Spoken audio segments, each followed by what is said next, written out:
One. Welcome back, everybody. It's two guys on a stack of comics. My name's Mike. I got a stack of comics back there, and along with me, as always, is my good friend Reed. How are you doing?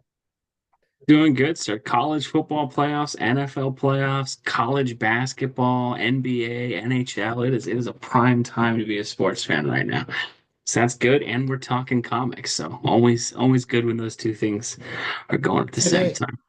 today we're going to talk about the All In, the new releases that are coming shortly. I think Flash comes out in February, right? Yeah, so second wave of Absolute Universe. I think it's either late February or March. There's been some delays with Diamond and stuff like that I know our local comic shops have seen those for sure. But yeah, so we got wave two of Absolute DC, Absolute All In DC. Absolutely, Um, All In. I think you and I are one for three, so I'm still sticking with Superman and Wonder Woman. I know you're down to just Batman. Yeah, I'm staying on all three through the first six issues at least, and then we'll see. I'm loving Batman. I'm not so sure on the other two. But we get our second wave of three books that I think we know confirmed. I'm sure there's more coming.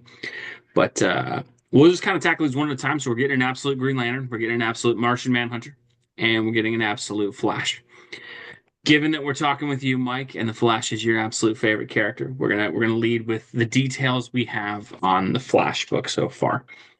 Um, so we know it's yeah, about Wally West in this universe. He will be the one and only Flash. He's 15, so a teenage Flash.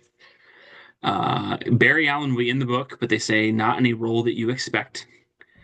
Gorilla Grodd will play a role in the book, and they say will be a major player in it. And apparently, there will not be the Speed Force in this universe. So, as a Flash fan, I'll kick it to you, sir. What do you, when you hear those details on that book, what does that do for your interest in the book or your hopes for it? And I think Jeff Lemire is the creative that we know attached with the book. So, I'll kick it to you, sir. What are your thoughts on the book?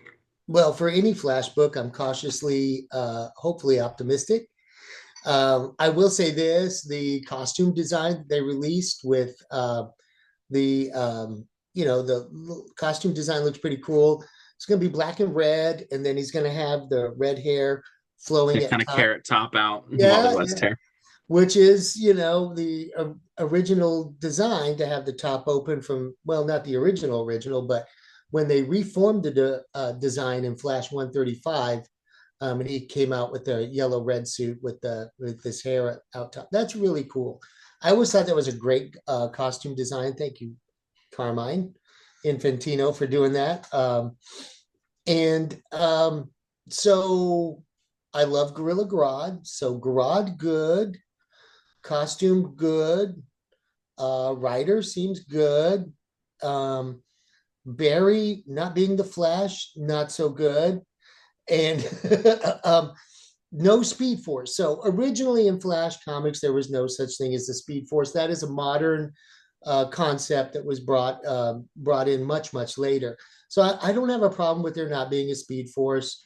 It was always kind of weird how it became this kind of I don't know, this thing. Almost like the Force in Star Wars kind of It, thing. Yeah. interesting, and then there was the negative Speed Force, and then you had the dark side Speed Force, and no, I'm just it's just I'm sure um they've done that. It was the Still Force. I mean, yeah, I got the kind of, I Still mean, Force, got right? crazy for a bit. Anyways, so there's a lot of potential really good elements in here.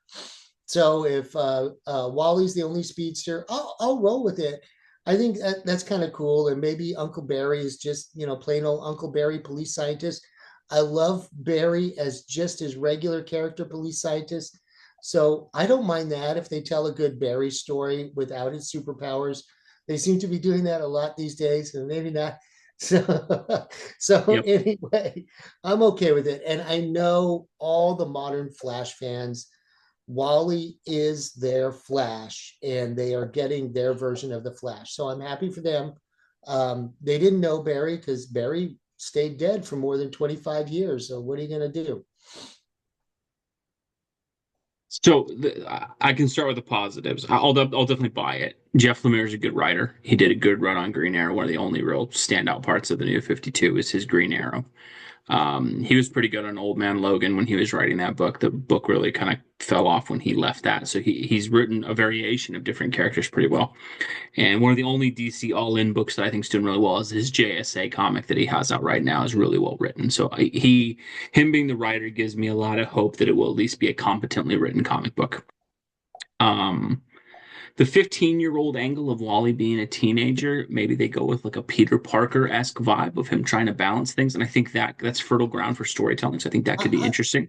I like that too, and that's also, he was designed to be a younger character. So I think that could work. I will say the most positive thing for me is ditching the Speed Force. I think the Speed Force is just a weird concept. It's been ingrained in Flash forever now, but it just always seemed like, can he just be fast? Why does there have to be this like dim? It's like anything in comic books. It's really cool initially, and then after a while, it's like it's become this overarching thing. Barry's talking to the Speed Force, and the Speed right. Force can materialize. It's just like, no, just.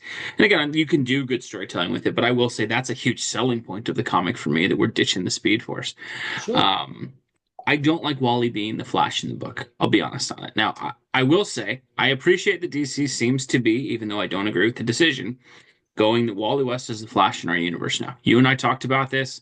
We thought they needed to thin the herd as far as you got 5 Supermans and 4 Wonder Womans and all this stuff. And it seems like main continuity Flash is going to be Wally, and the other one's going to be Wally. I will say it's kind of weird that Barry's the only one who seems to be kind of removed across the board because we still have Avery and Wallace and all these other ones in the main universe, and Barry's the only one who lost his powers. And then this book's going to have Barry, but he's just not going to be the Flash. Maybe they'll do an Hey, Ultimate Peter Parker thing where Wally has it first and then Barry gets the powers later to kind of switch the dynamic. Maybe. I'll tell you, if Barry's a bad guy in the comic, I'll be mad. If that's the whole oh, unexpected yeah, thing, you that's going to can't, make me angry. you can't go there. But what I don't like about Wally being the Flash in this, and I get it, like you said, there was a Wally for a lot of fans is, and I'll be honest, I was born in the late '80s.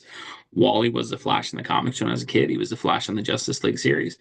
Um, I still don't like them getting rid of Barry. And I know there's people who think Barry is boring. I know there's people who think Barry doesn't have a great personality. But again, it's something with DC Comics where they can never get out of their own way. They literally just spent the last decade building Barry Allen. He was the TV show Flash. He was the movie Flash. He was the Flash in most of the comic books. The Flashpoint event, that was a Barry Allen event. He has been the major push of it to where I think it's actually flipped where Wally's not really the Flash with most young folks, where they look at the Flash and go Barry Allen. And then here come the comics like, nope, it's Wally again. And with Wally being the sidekick character, my issue would be the same one if they had said an absolute Batman, hey, Dick Grayson's the one and only Batman in this universe. While technically, yes, Dick Grayson is held, or Terry McGinnis might be a better kind of option for that. If they went, hey, Terry McGinnis is the absolute universe Batman, while I would be happy, I guess, the books being in there, what the heck? Why is it not Bruce Wayne?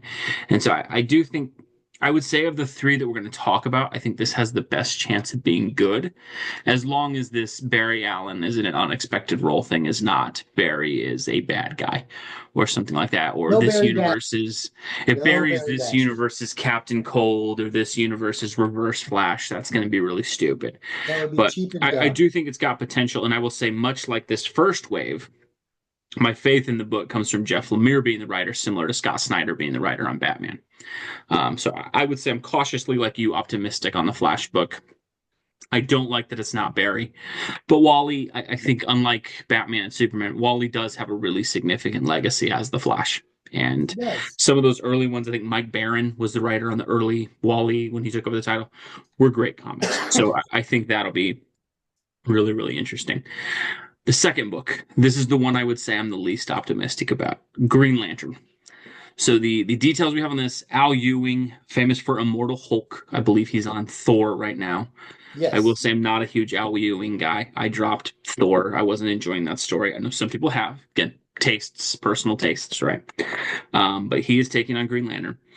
This will focus mainly on Joe Mullen, who was created for that Far Sector comic book. I want to say that was maybe 6 or 7 years ago. You seem Apparently, really sad, Reed. You seem really sad. apparently, Hal Jordan, John Stewart, and Guy Gardner will be in the book, but secondary characters to her is the main character. Not in the way It you would anticipate. Like they I'm said for sure. Barry. I'm I was sure, like, right? okay. This will be, I think they're listing it as a cosmic horror book, and the Green Lantern ring will be like a religious, I guess there's religious terror is something that's mixed in with the Green Lantern mythology. Before I go, I know Green Lantern, you're a Flash guy, Brave and the Bold, Flash and them, but you've been out on Green Lantern for a while. Just the initial thoughts on that. What hits you on that? How you feeling on that one? I wouldn't even buy it. Okay. I'll just pass right over it. Yeah. Um, I'll probably I buy don't the know. I first don't know issue. this. I don't know this Mullen Green Lantern. It Yeah. sounds like I don't want to know him, and It's a girl, yeah, Joe Mullen. I'll save my 3.99. Thank you, DC. Oh, it's not gonna be 3.99, Mike. That's 5 years Oh, ago. This is gonna be 4.99 with a I'll five ninety save nine my card stock cover for sure. I'll save my Um, 4.99 and buy the Flash instead. I would just say, yeah, like you from the outset, the concept doesn't really sound like a cosmic horror book with the Green Lantern. It's just not. But I'll say this: I'm sure this will appeal to some fans. I'm sure this will be They something could that put it. They could bring back House of Mystery and put that story in there. yeah. I think again that the absolute universe, and again, they never promised it would be this, No, but what I think this universe should have been is a new spin on old characters with a clean continuity that you can get in on day one.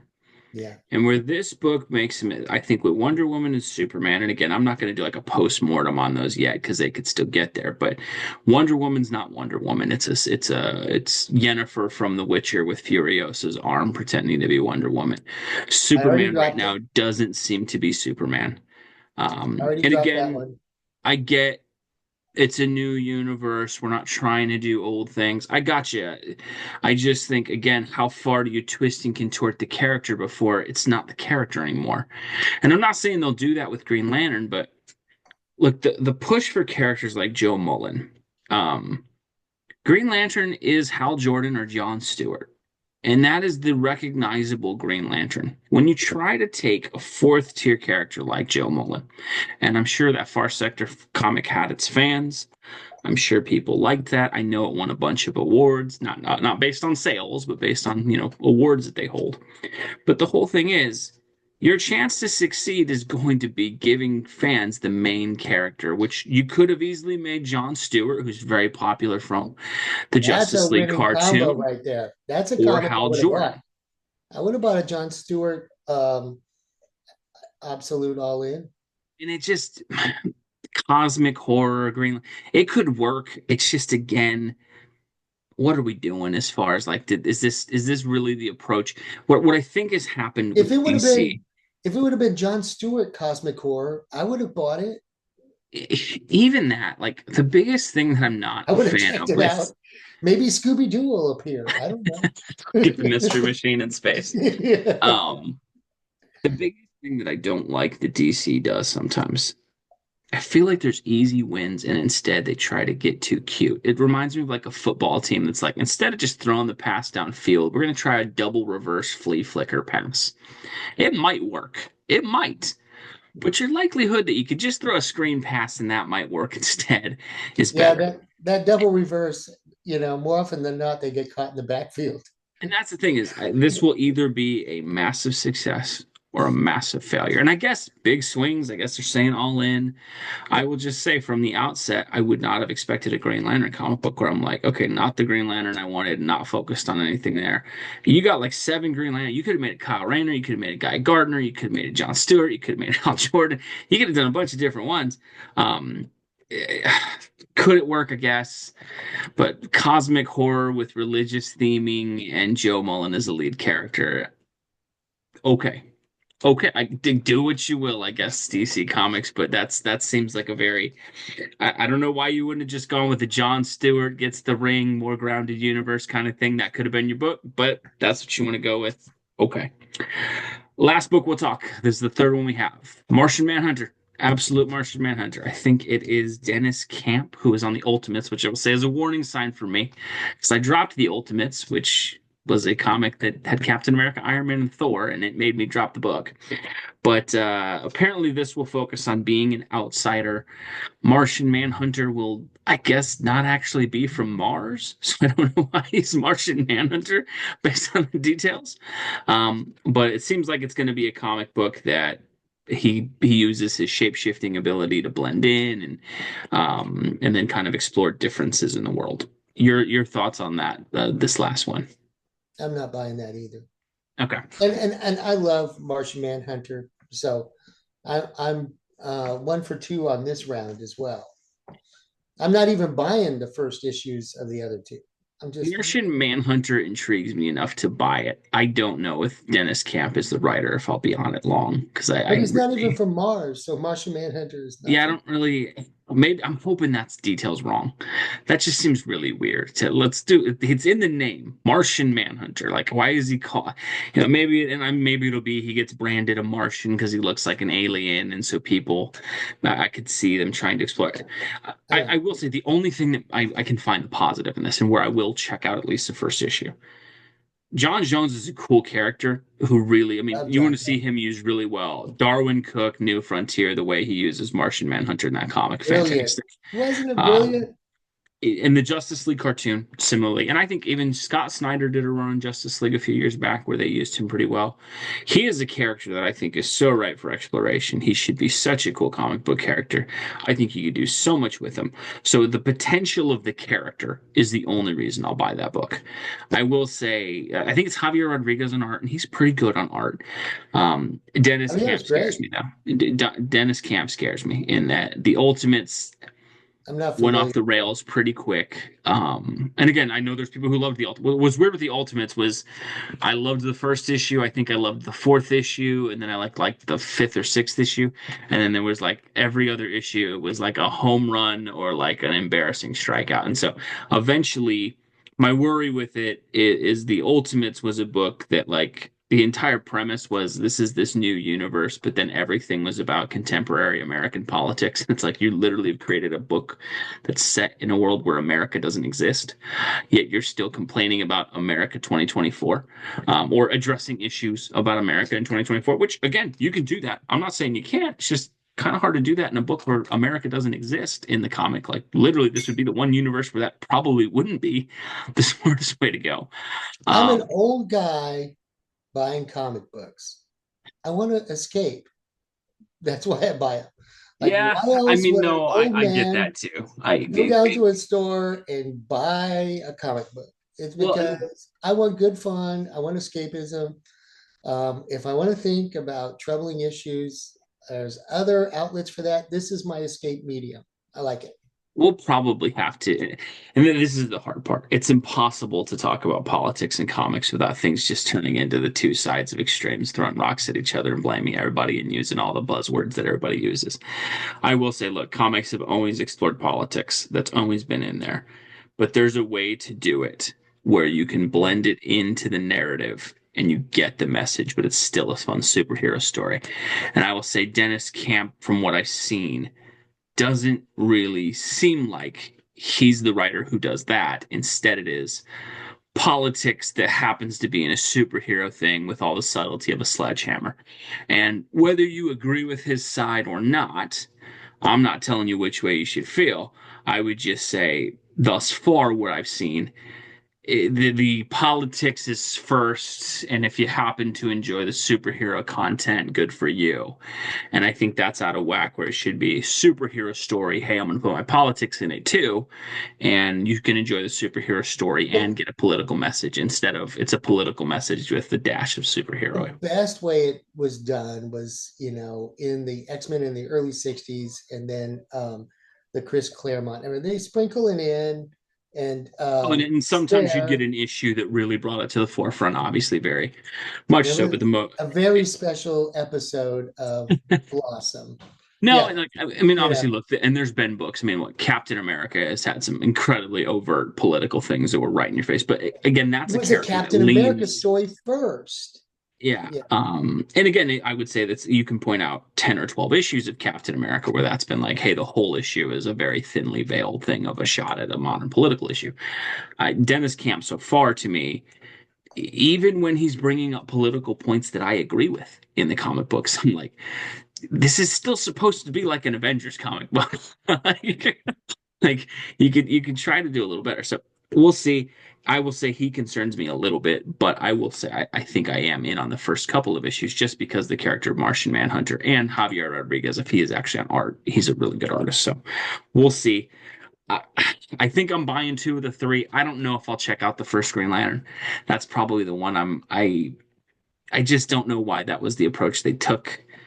We shall see. Let us know what you guys think below. What do you think about the second wave of Absolute Comics? Are you interested in any of these? Are you like me and Mike, where you're cautiously optimistic about some? I think me and you definitely Flash we're in on. I think the other ones will be interesting to see. As always, folks, let us know what you guys think. God bless you. We'll catch you in our next edition. Thanks, everybody.